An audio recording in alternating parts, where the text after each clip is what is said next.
Daddy, এখন কি হবে? ভয় পেলে চলবে না মা। একটা কথা মনে রাখিস, রাজাকে দিয়ে ওদের আমি শায়েস্তা করার ব্যবস্থা করব। না ড্যাডি না, এক মাস্তানকে শায়েস্তা করার জন্য আরেক মাস্তানের হাতে হাত মেলাতে যেও না। সব মাস্তানের একই ধর্ম।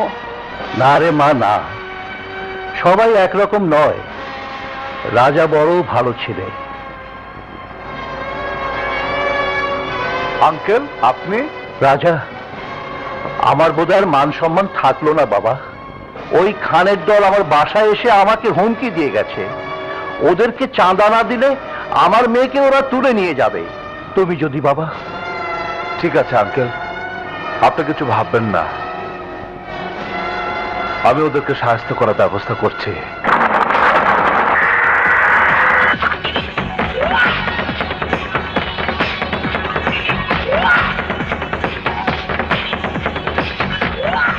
এই খান, আরে তুই কোথায়?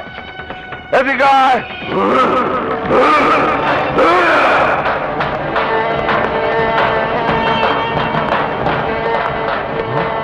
কে তুই?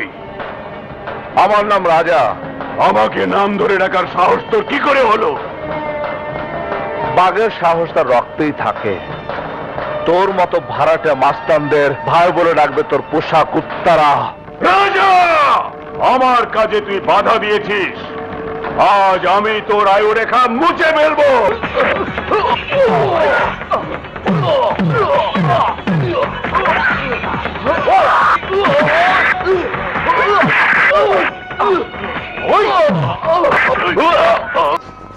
আসসালামু আলাইকুম। ওয়ালাইকুম আসসালাম।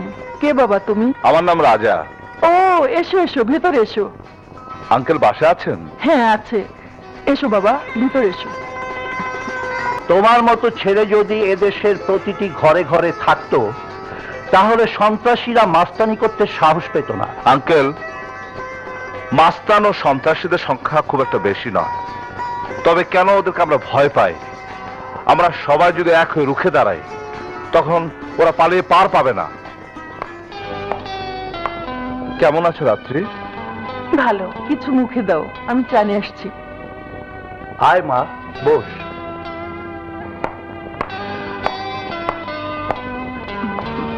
রাজা আমাদের ঘরের ছেলের মতো। কেন ডেকেছো ড্যাডি? আজ থেকে তুই রাজার সঙ্গে ভার্সিটিতে যাবি। ও তোকে প্রতিদিন নিয়ে যাবে, আবার দিয়ে যাবে। ওনাকে কি আমার ভার্সিটিতে আনা নেওয়ার চাকরি দিয়েছো? আহা রাত্রি, কি যাতা বলছিস?